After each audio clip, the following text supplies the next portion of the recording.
Bhagavate Vasudevaya. Om Namo Bhagavate Vasudevaya. Om Namo Bhagavate Vasudevaya. Narayanam Namaskrutyam Naram Chaiva Narottamam Devi Saraswati Vyasam Tato Jayamudire Nashtaprayeshu Bhadreshu Nityam Bhagavata Sevaya Bhagavati Muttama Shloke Bhaktira Bhavati Nashtaki. Vinraj Srimad Bhagavatam ki jai. So we're reading Srimad Bhagavatam, 3rd canto, 27th chapter, titled as Understanding the Material Nature, text number 5. Kapila Dev is explaining to Mata Devavati about soul, Atma. Atma is part and parcel of Paramatma. Somehow or other, due to desires to enjoy in the material world, this Atma is sent from spiritual world to the material world. Now, the soul is in the initial stages is not affected by the modes of nature, because in the initial stages the soul is pure, just like a water which drops from the sky is initially pure. But then as soon as the water comes in contact with the material elements on the earth, it becomes contaminated. Similarly, when the soul comes in nature, and comes in contact with the three modes of nature, sattva guna, rajaguna, and tamoguna, and then tries to identify itself with the body under the influence of false ego, ahankara, then the soul undergoes entanglement and soul becomes absorbed in the material activities. And because of these material activities, under the modes of under the influence of three modes of nature, the soul undergoes transmigration from one species to another species, from one body to another body. And this transmigration is ongoing, eternal, as long as the soul is contaminated by the three modes of nature. The soul identifies itself with the body, and soul acts under the influence of three modes of nature. Actually, as explained by Kapila Dev, living entity is transcendental, but because of this mentality of trying to enjoy, trying to become the master, trying to become the proprietor, the soul keeps on transmigrating. It is just like Kapila Dev is explaining, this material existence is just like in a dream, and every dream changes. Ever similarly, in the material existence, the bodies keep on changing from one body to another body, and due to this sort of mental condition, soul, even though it has nothing to do with the material nature, it becomes entangled in the material nature. Further, Kapila Dev now is explaining to Mata Devati how the soul can be liberated from these repeated cycles of birth and death. So Kapila Dev is explaining to Mata Devati in this shloka. Ata eva shanischittam prasaktam ashatam pathi bhakti yogena tivrena viraktya naid vasham. Kapila Devi is saying to Mata Devati, Ata eva shanischittam. Therefore, gradually, Shani means gradually, chittam, mind, prasaktam asatam pathi. One should attach the mind to the path. Which path? Bhakti yogena tivrena, path of bhakti yoga. How? Tivrena, very seriously. Viraktya cha naidvasham. And then, along with that, devotional service, one should have little detachment from the sense gratification.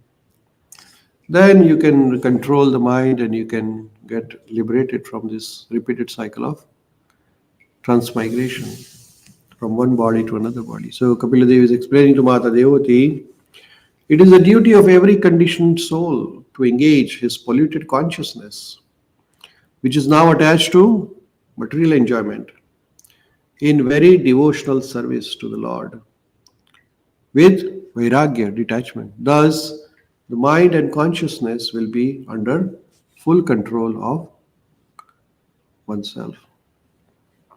So here Srila Prabhupada is explaining very nicely about this. The process of liberation is very nicely explained in this verse. The cause of one's becoming conditioned by the material nature is his thinking himself as a enjoyer, the proprietor, or the friend of all living entities. This false thinking is the result of contemplation on sense enjoyment. So here, very dangerous thing is explained here. As long as we have this mind or mentality of thinking that I am the enjoyer, I am the proprietor, and I am the one who is leading to all this, thinking oneself as the cause of all the causes. That mentality is the cause of existence in this material world. So this is called false thinking. This false thinking is the result of contemplation on sense enjoyment. Actually, everybody is looking for some sort of sense enjoyment. When one thinks that he is the best friend to his countrymen, to society or humanity, he engages in various nationalistic, philanthropic, altruistic activities.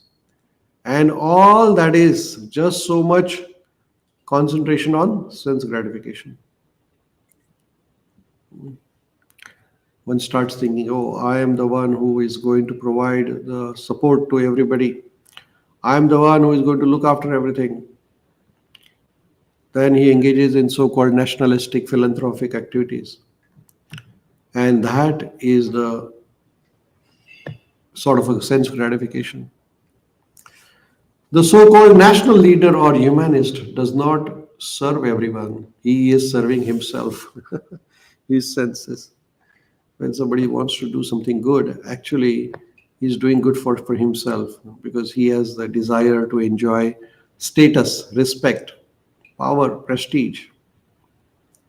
He wants to prove that everybody is under his control. That is a fact. But the conditioned soul cannot understand this because he is bewildered by the spell of material nature. It is therefore recommended in this verse that anyone engaged very seriously in the devotional service of the Lord, one should engage in Krishna Bhakti. Why? Because when we are engaged in Krishna Bhakti, we come to the understanding that Krishna is the master, Krishna is the enjoyer, Krishna is the proprietor. Which means that one should not think that oneself, he or she, is the master or benefactor or friend or enjoyer. You should be always cognizant that real enjoyer is Krishna, the Supreme Personality of Godhead. That is the principle of Bhakti Yoga. So, our idea of Krishna consciousness movement is to put this in our consciousness that we are here to serve. We are not here to be served. We are here to facilitate. We are not here to enjoy. Enjoy means you can enjoy Krishna consciousness. Krishna consciousness is enjoyable, but not the enjoyment thinking that I am the one who is doing everything. One must firmly convinced of these three principles. What are those? One should always think that Krishna is the proprietor. Second, one should think that Krishna is the enjoyer. And third, Krishna is the real friend. This is a very important. Huh? Very nicely explained here that what should one think. Krishna is the enjoyer, proprietor, and friend. Not only should one understand these principles himself, but one should try to convince others to propagate Krishna consciousness.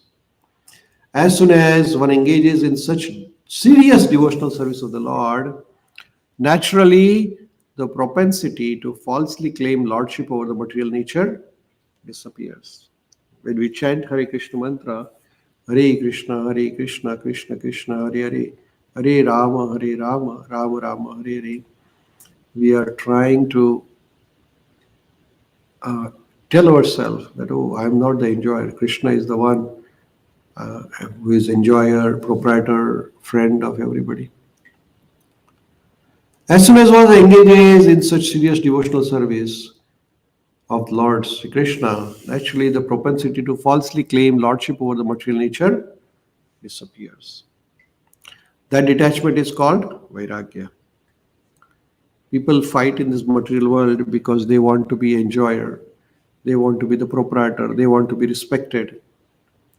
Everybody wants, oh, people should respect me, people should recognize me. Well, in a sense, everybody has this desire. If you really want to be famous, sometimes we do certain things and we want to tell others, oh, I have achieved this. But the purpose of saying that is that, sometimes you become famous and that fame can be used for service of Krishna. So if your desire is that, oh, when I achieve something material, that material achievement can help you to bring Krishna closer to to bring everybody else closer to the Krishna, then that material achievement should be achieved. Like for example, uh, if one becomes very rich, very wealthy, then if he or she tells anyone about Krishna consciousness, people will listen. Somebody is a doctor and very well known in the community, then that such person, people listen to them. So such material achievements should be used for service of Krishna. Like for example, if somebody is a very famous cricketer, and if that person, a sportsman who is very popular, he tells everybody you worship Krishna, then maybe quite a few people will listen. So anytime you have some material opulence and you use that material opulence in such a way that it can bring others to Krishna consciousness, that material opulence should be used. It should not be given up. That is called Yukta Vairagya actually.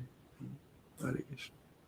So detachment or Vairagya has to be a Yukta. Yukta means that you do it with understanding. Like suppose you win a award or something and you publish it to the people that, oh, I have won this award. So now people know about you. And once people know about you and your achievement, then they will listen you. Some of them, not all. But then when they listen, probably you can use that for spreading the message of Krishna consciousness, right? So here, Prabhupada says, instead of being absorbed in so-called material lordship, one engages in Krishna consciousness. That is control of consciousness. The yoga process necessitates controlling senses. Yoga indriya samyamaha. Since the senses are very active, their activity should be engaged in devotional service. One cannot stop their activities. If one wants to artificially stop the activities of senses, his attempt will be a failure. Even the great yogi Vishwamitra, who was trying to control his senses by yoga process, fell to the beauty of Menaka. There are many such instances. Unless one's minds and consciousness are fully engaged in devotional service, there is always opportunity for mind to become occupied with desire for sense gratification. So, if we artificially try to control the senses, it will be very difficult. But when the same senses are engaged in service of Krishna, then it is possible. One particular point mentioned in this verse is very significant. It is said here, prasaktam asatam pathi. The mind is, prasaktam means attached, asatam prathi, on the path. Mind is always attracted by asat. Prasaktam asatam pathi. Asat means temporary or material existence. Because we have been associated with material nature since time immemorial, we have become accustomed to our attachment to the temporary material nature. The mind is to be fixed at the eternal lotus feet of Supreme Lord. Savai Mana Krishna Padaravindayo. One is to fix the mind at the lotus feet of Krishna, then everything will be very nice. Thus, seriousness of bhakti yoga is stressed in this verse. So, in this verse, Kapila Dev is explaining to Mata Devhuti that our mind is always attracted to the material enjoyment. But then when the same mind is engaged in the devotional service, then that mind becomes the cause of liberation from repeated cycle of birth and death. Our repeated birth and death is because of this condition of mind to think as an enjoyer, proprietor, or benefactor. So this mind setup has to be changed. That is called as Krishna consciousness. And the principle of Krishna consciousness is you have to think that Krishna is the proprietor, Krishna is the ultimate enjoyer, and Krishna is the true friend of all the living entities. These are three principles of Krishna consciousness or Bhakti Yoga. Krishna is the real proprietor, Krishna is the real enjoyer or ultimate enjoyer, and Krishna is the true friend of all living beings. So when with that consciousness one engages in Krishna consciousness and serves Krishna, then vairagya develops, detachment, because we now think that we have to serve Krishna. And then we engage our senses in devotional service, like so eyes in taking darshan of Krishna, tongue in chanting Krishna, taking Krishna Prashad, ears in hearing Krishna Katha, hands in serving Krishna. Then we will slowly get detached from the illusion that I am the enjoyer.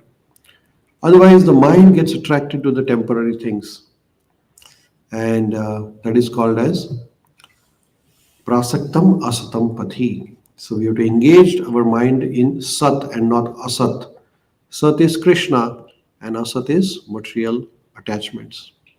So Bhakti Yoga, it is a very, very fruitful process, and one with all full seriousness should absorb the mind and senses in serving Krishna. So Satatam Kirtayantam Mam Yatantascha Dradavrata. We have to keep on chanting Krishna's name very sincerely, without any disruption. Today we chant and then tomorrow we don't chant. That doesn't work. You have to keep on chanting. Satatam Kirtayantam Mam Yatantascha Dradavrata. With full determination, one should keep chanting Krishna's name. Then the mind will be liberated. With that, we'll pause here. We'll continue study of Srimad Bhagavatam tomorrow. Thank you, everyone. Hare Krishna. Srila Prabhupada ki jai.